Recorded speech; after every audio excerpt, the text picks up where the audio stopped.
We're done running tests on your badger thing. It turns out his condition is irreversible. I'll never erase what I saw from my brain. So, I finally made it back to the theaters after 18 months. The last film that I saw was the Sonic movie, and now after returning with the world returned back to normal, I finally was able to go again. And Space Jam 2 was a perfect film to return to. I know nowadays people go to theaters less with how expensive it is and the fact that you can stream these movies in the comfort of your own home, but you don't get that high quality big screen experience anymore. And this is definitely a movie that I would recommend watching on the big screen. And obviously there are spoilers. Oh, and this is Jalcanaius Review 32 to fill in a spot for an old review that I took down and regret ever making. Yeah, there's a lot of videos from my past that I regret making, many of which I had to take down because they were bad. And someday, some of them will get a re-review, but not all of them. I've noticed that this movie isn't getting the best feedback, and that confuses me, because this movie is much better than the first one. Honestly, I'm getting Wreck-It Ralph 2 vibes with this film, and that's not a good thing. Wreck-It Ralph 2 is one of my favorite sequels of all time, and is much better than the original film. But that's also a film that got a lot of backlash that I don't seem to understand. And it was called a sellout when it really was not. I find it ironic that people are calling Space Jam 2 a sellout when the creator of Back in Action, the other Looney Tunes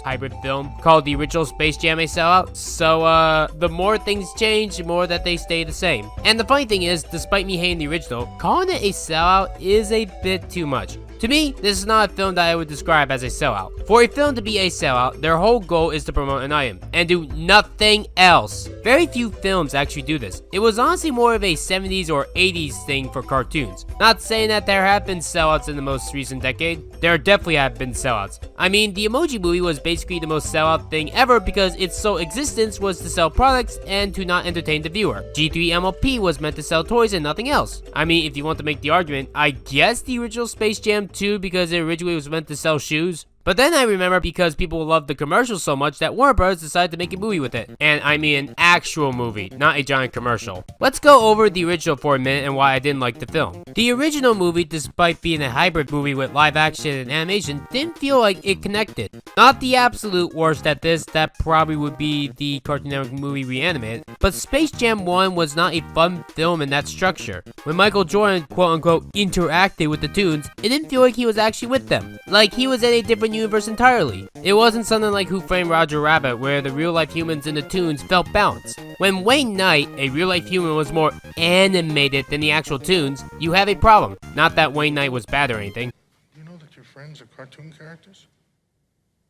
Yeah, so? No, doesn't bother you, it doesn't bother me. And I think that Space Jam 2 perfectly fixes that problem. Want to know why? They made LeBron James into an anime character in this movie. When he goes to Toon World, he becomes a Toon.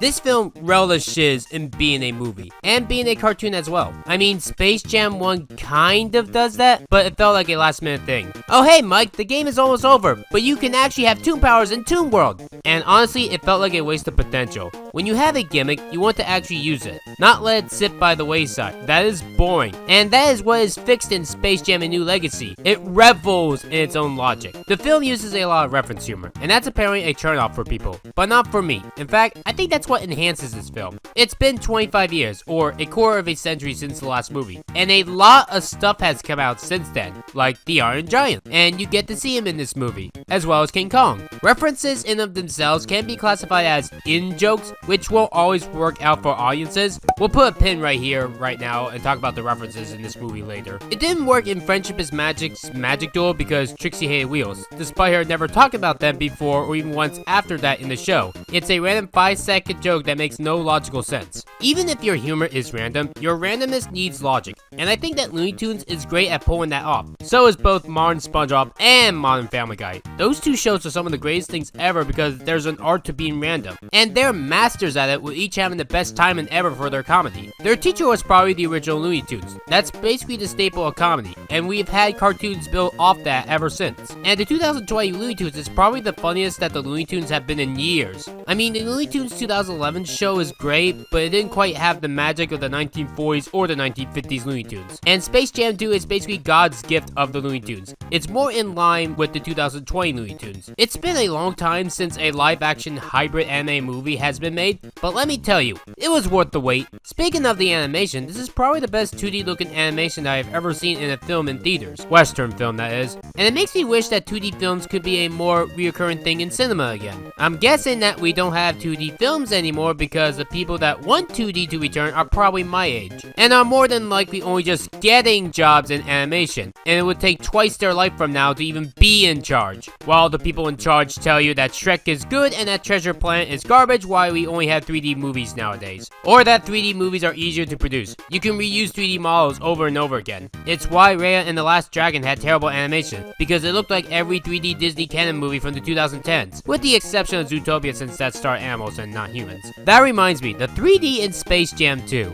I actually like it. I was a bit hesitant going into this movie thinking that they were going to be 3D for the whole time and no 2D whatsoever. In fact, going into this movie, I didn't even realize that they had 2D animation. But honestly, they're not in 3D as long as you think they might be. The tunes are actually mostly 2D in this movie. So if you only want to see the tunes in 2D, you're in luck. They're mostly 2D. This kind of reminds me of Sponge Out of Water the movie, where despite the 3D advertisement, they're mostly in 2D. At this rate, you might as well start advertising the 2D over the 3D. I get it. 2D is dead and it's been around for all the 20th century, and the 21st century can more or less do without 2D, since that's what corporations want, it seems. But I'm more willing to bet that you can cash on nostalgia if you advertise the 2D now. Advertising that your film is 3D is so a 2000s thing. You know, when 3D really took off replacing 2D. Nowadays, 3D is the norm. It's not something really worth advertising about. Am I surprised that Space Jam 2 is much better than the original? Not really. You see, there are many times when a company can make such a terrible movie, but then they would often fix their company in a year's time.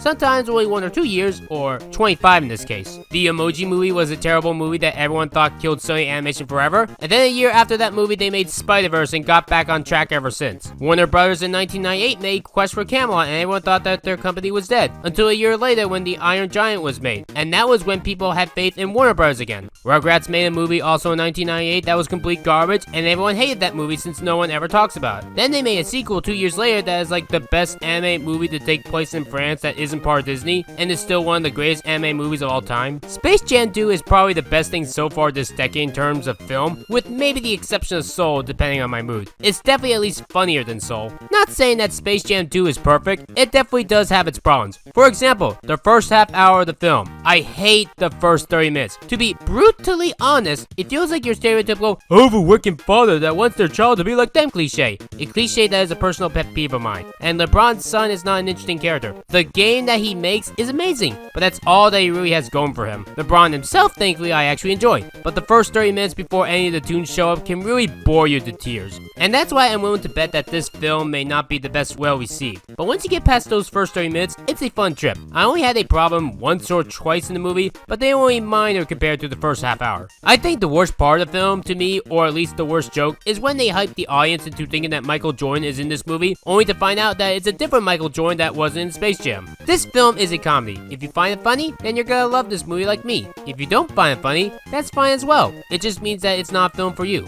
A lot of the humor of this movie is reference humor. Let's remove that pin now. This is the highlight of the comedy to me. You need previous knowledge to get the references, but the references are things from Looney Tunes, and that to me makes it better. If you're gonna reference something, make it a good reference, like the reference to the original Space Jam. I just love that nod there. That's something that I find admirable, and the mentioning of other worlds is spot on. It's not clever because, lol, reference. It's clever because it shows that LeBron James is a nerd like me and not just a basketball player. He actually has a personality. He also is a great straight man to the tunes. Sure, the tunes can often have their own straight man, but I think that this movie pulls it off better. It's just more interesting to me using a human from the real world to help pull off your wacky jokes. They got that right in the first Space Jam, but they never really reveled in their potential. And I think most of that comes down to the fact that Michael was still in live action. Because he wasn't animated like LeBron, the movie wasn't as expressive. LeBron being animated for a good part of the movie makes this movie all the more fun. And the references don't end there. It's revealed that Big Chungus is in this. You remember that, right?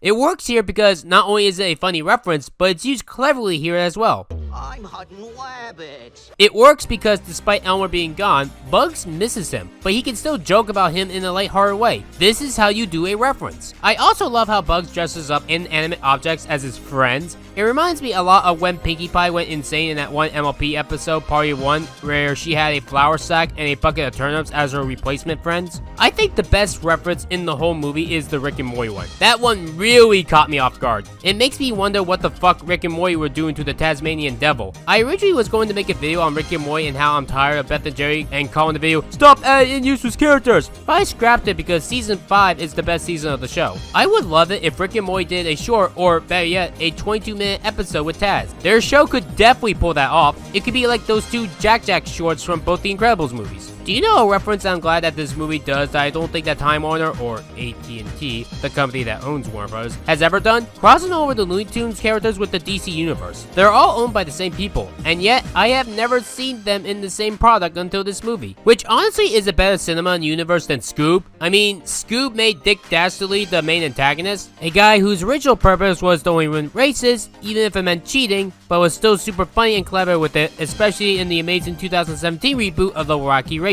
Somehow now became a generic villain in this garbage movie. If you're gonna cross over characters, don't change their original personalities into something generic. I get that everyone wants to do a cinematic universe these days. Hell, even I like doing them. I would have written my own fanfiction by now on that idea if I had more time or the interest. Cinematic universes all really started when Disney made that Avengers movie with Marvel back in 2012. So ever since, other companies tried to do their own cinematic universe. Warner Bros. Were the ones that did the most, and from what I gather, people don't seem to care for them. Suicide Squad was a 2016 film to cash in on that idea, and 5 years later no one cares for that movie. And I'm willing to bet 100% of you watching this didn't know that there was a sequel coming out to that later this month. Cinematic universes or crossovers in general really work when all or at least most of the characters have a purpose and fun interactions. If your characters that you are crossing over with don't leave an impact, chances are that you got the wrong characters. But I think that they got the right characters for this, even if it's not exactly fully crossing over with the DC characters. It's what you do with the characters that make a film. The plot of this movie is LeBron trying to have his son Dom rekindle with him. However, he's more interested in game design than real basketball, and during an interview where LeBron turns down to become a game, he leaves the area for it. But his son, being disappointed in this decision, accidentally comes across an evil algorithm named AIG Rhythm that tricks Dom into going against his dad, leading up to a basketball game designed by Dom. This has LeBron go into Toon World, where it's revealed that Bugs also had his family tricked by AIG into leaving Toon World while he stayed behind.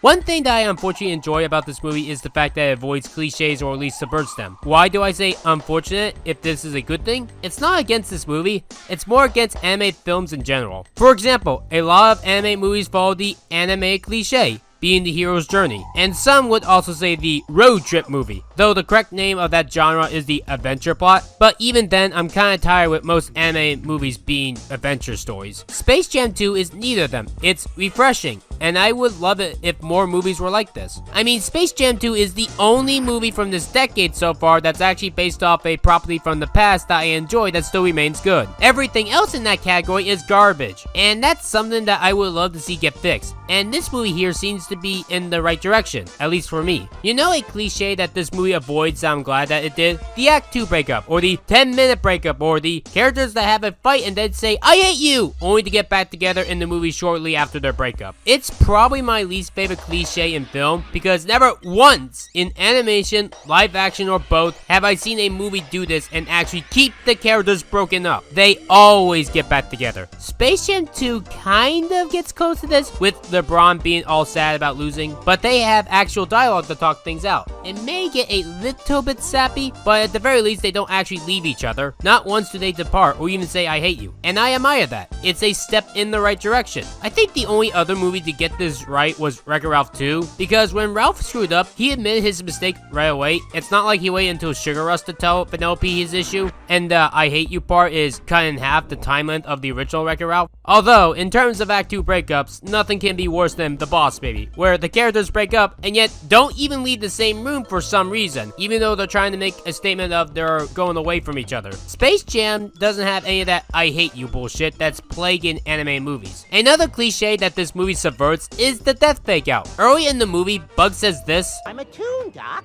I can survive anything."